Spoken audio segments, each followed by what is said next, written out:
అందరికీ నమస్తే. Welcome to I dream. నేను మీ చాణక్య. మన జీవితంలో మనం చేసే ప్రతి ఒక్క పని కూడా కర్మ సిద్ధాంతాన్ని కోరుకుంటుంది. అలాగే మనం ఎవరికన్నా రుణపడి ఉన్నామంటే అది రుణానుబంధంగానే ఉంటుంది. అసలు ఏంటిది?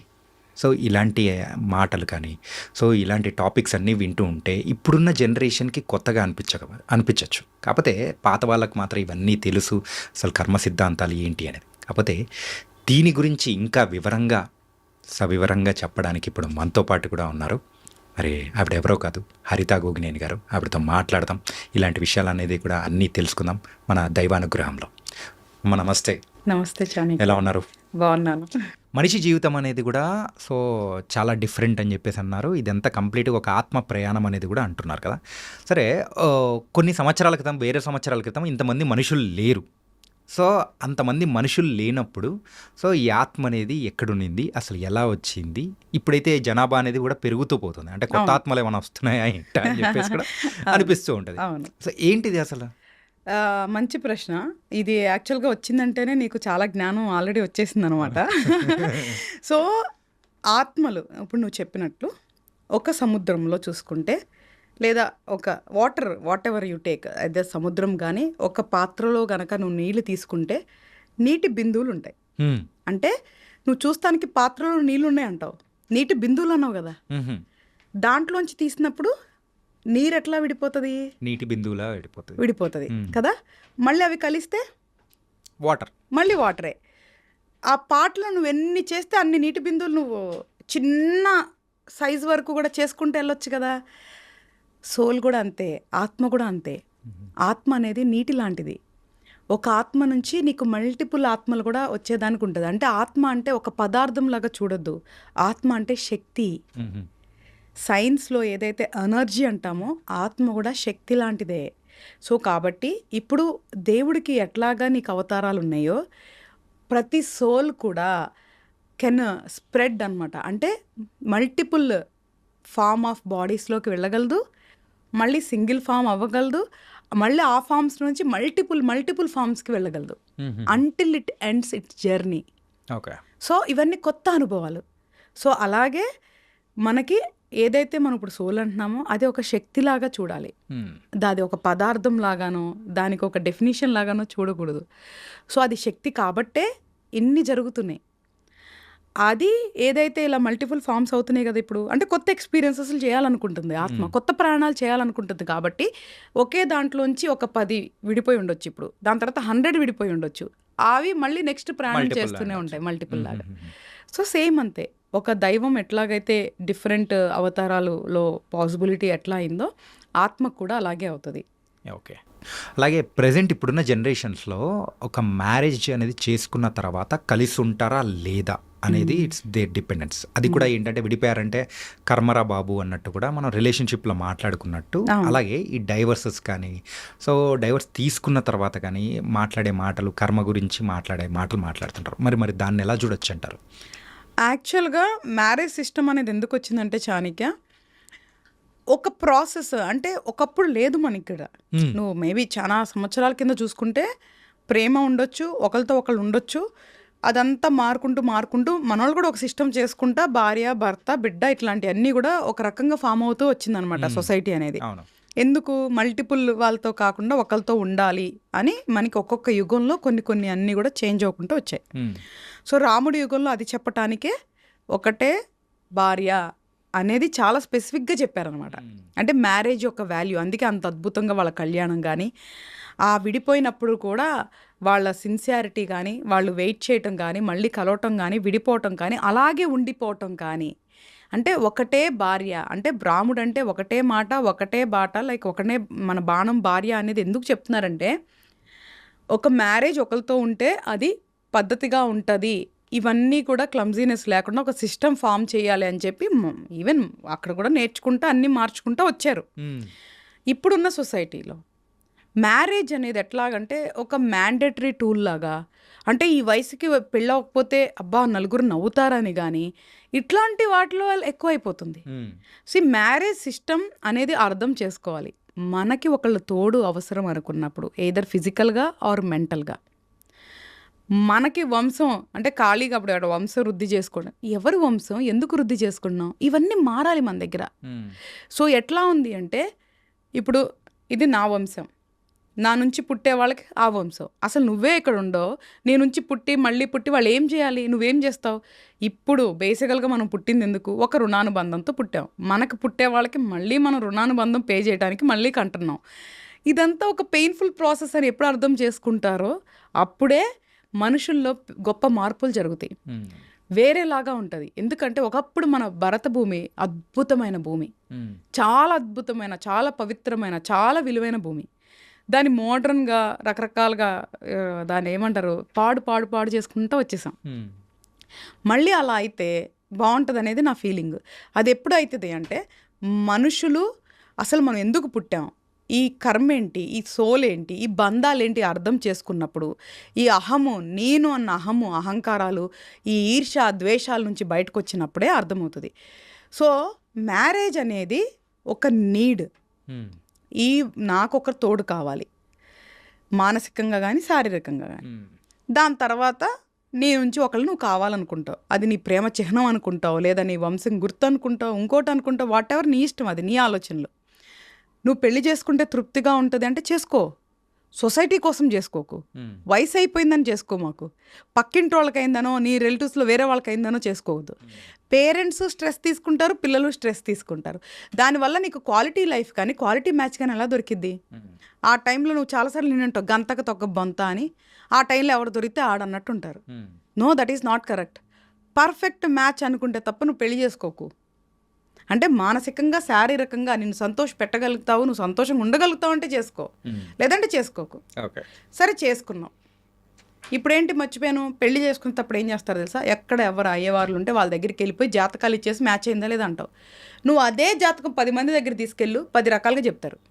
ఆహా అద్భుతం అంటారు, అరే వరస్ట్ మొత్తం ఆ అమ్మాయి వచ్చాక మిమ్మల్ని విడదెత్తది అంటారు, ఇంకోటి అంటారు. ఇలా సబ్జెక్ట్ రాని వాళ్ళ దగ్గరికి వెళ్ళి చూపిస్తారు. ఫస్ట్ ఆఫ్ ఆల్ అది కరెక్ట్ కాదు.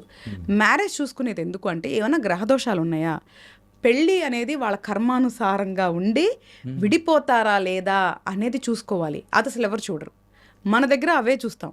ఒక జాతకం వచ్చినప్పుడు వాళ్ళ దాంట్లో మ్యారేజ్ రిలేటెడ్ కర్మ ఉందా, పెళ్లి చేసుకున్నాక వాళ్ళకి విడిపోయేది కానీ తప్పుడు పనులు చేసేది ఉందా లేదా అనేది మాత్రమే చూస్తాం మనం. అవి లేనప్పుడు ఈ స్కోర్లు, ఈ పాస్ మార్కులు ఇవేం అవసరం లేదు అసలుకి. మ్యారేజ్ రిలేటెడ్ బ్యాడ్ కర్మ లేదు అంటే వాళ్ళు మ్యారేజ్ నిలబడిద్ది, వెరీ సింపుల్. సో కాబట్టి అవి చూసుకోవాలి. సరే పెళ్లి చేసుకున్నాం, కంపాటబిలిటీ ఇష్యూస్ వస్తాయి. ఎందుకు వస్తాయి? నీ కన్న తల్లిదండ్రులతో కూడా నీకు ఆర్గ్యుమెంట్స్ అయ్యే రోజులు ఉంటాయి, నీతో పాటు పెరిగిన అక్క తమ్ములతో ఆర్గ్యుమెంట్ అయ్యే రోజులు ఉంటాయి, నీ స్నేహితులతో నువ్వు గొడవ పడే రోజులు ఉంటాయి. ఇవన్నీ ఉన్నప్పుడు ఒక 20-30 సంవత్సరాలు వేరు ఇష్టాలతో వేరు కుటుంబాల్లో వేరు పద్ధతుల్లో పెరిగిన వాళ్ళ మధ్య మాత్రం వెంటనే ప్రేమలు ఎట్లా వస్తాయి? ప్రాక్టికల్గా టైం పడుతుంది.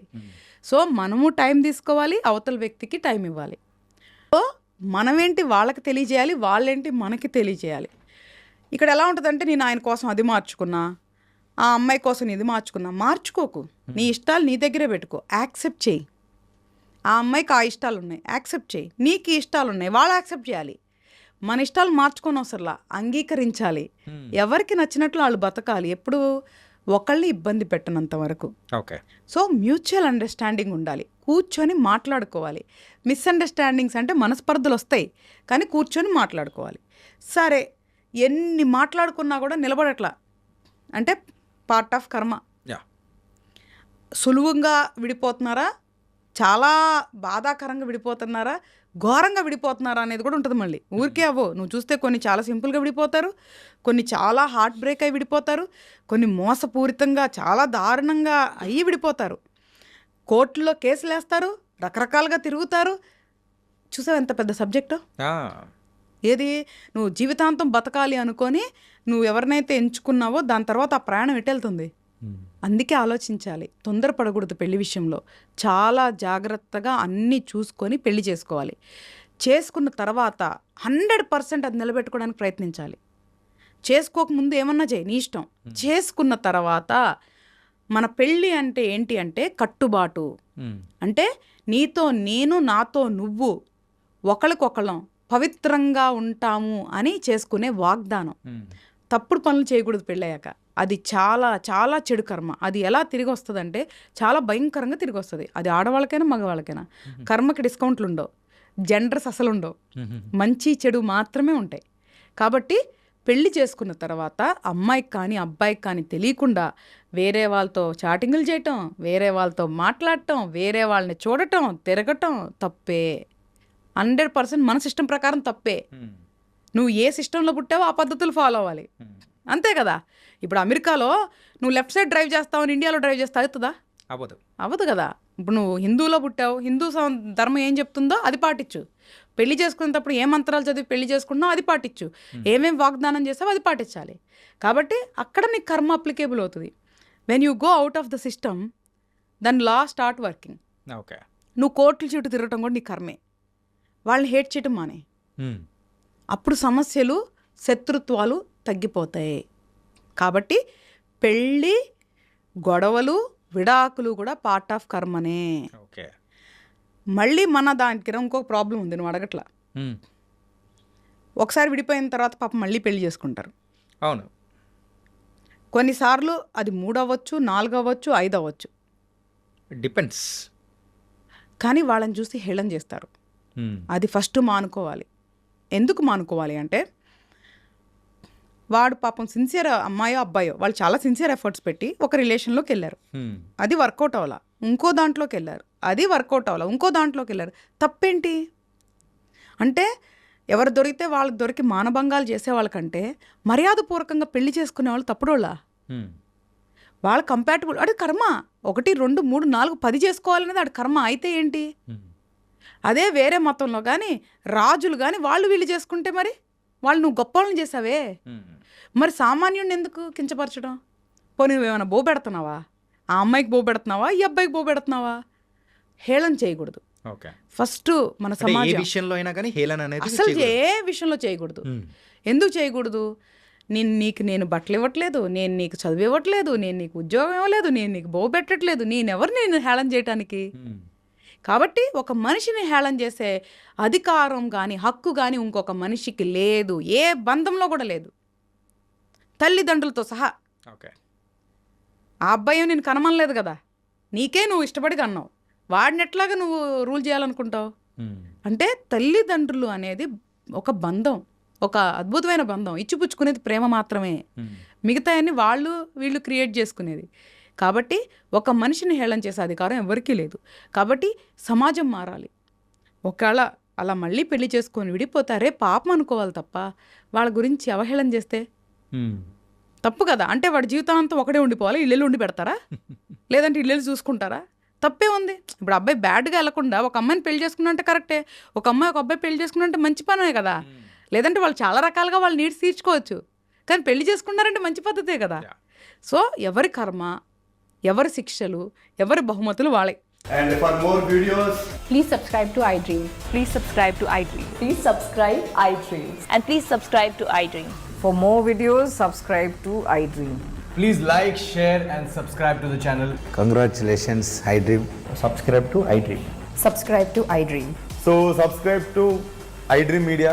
iDream ki iDream team andarki huge congratulations. Please subscribe iDream Media. Please subscribe to iDream. Subscribe iDream. Please subscribe to iDream. iDream అంటే నా కళల ఛానల్ సబ్స్క్రైబ్ చేసుకున్న నోరు తిరుగుతలేదు, మీరైతే గంట గుర్తు కొట్టండి. For more such videos, please subscribe to iDream. Subscribe to iDream. Please subscribe to iDream. Please subscribe iDream Media. Please do subscribe to iDream. Please subscribe to iDream Media. For best entertainment and information, please subscribe iDream. And don't forget to subscribe to iDream.